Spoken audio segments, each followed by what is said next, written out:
দাবানলের ধোঁয়া সাধারণ বায়ু দূষণের চেয়ে অনেক বেশি বিষাক্ত, কারণ আগুনে শুধু গাছ পুড়ে না, পুড়ে যায় গাড়ি, বাড়ি, কারখানা। ফলে এই ধোঁয়ায় মিশে যায় বিষাক্ত রাসায়নিক পদার্থ, ধাতু, প্লাস্টিক ও অন্যান্য কৃত্রিম উপাদানের কণা।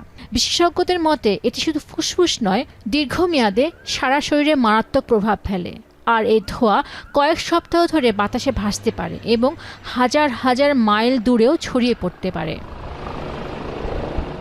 মেরিল্যান্ডের 2023 সালের এক গবেষণায় দেখা গেছে 3380 কিলোমিটার দূরের দাবানলের ধোঁয়াও সেখানে হৃৎপিণ্ড ও ফুসফুসের অসুস্থতা বাড়িয়ে দিয়েছে। সহজ ভাষায়, একটা জায়গায় আগুন লাগলেও তার বিষক্রিয়া পৌঁছে যাচ্ছে অন্য দেশে। গবেষণা বলছে এটি হার্ট অ্যাটাক, স্ট্রোক ও কার্ডিয়াক অ্যারেস্টের হার বাড়ায়।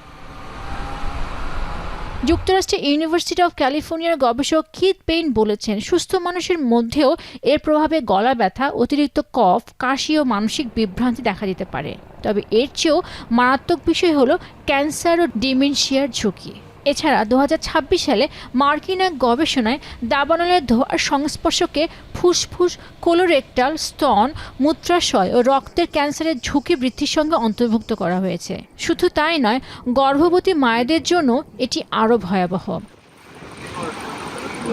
বিষাক্ত এই ধোঁয়ার অল্প পরিমাণ কণাও শরীরে প্রদাহ তৈরি করে।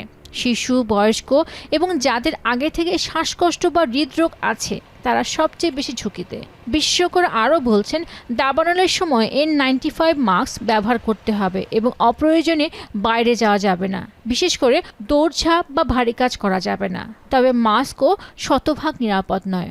অবশ্য বাড়িতে থাকলেও দাবানলের দূষিত কণা থাবা থেকে রেহাই পাবে না কেউই। এদিকে জলবায়ু পরিবর্তনের কারণে এই দাবানলের সংখ্যা ও তীব্রতা বাড়ছে। প্রতি বছর আগের বছরের চেয়ে পরিস্থিতি খারাপ হচ্ছে। তাই এখনই সচেতন না হলে অদূর ভবিষ্যতে দাবানলের কারণে সৃষ্ট বিষাক্ত ধোঁয়া মানুষের স্বাস্থ্যের ঝুঁকি আরও বাড়াবে বলে সতর্ক করেছেন গবেষকরা। পেনুকা সুলতানা, এখন বিশ্ব।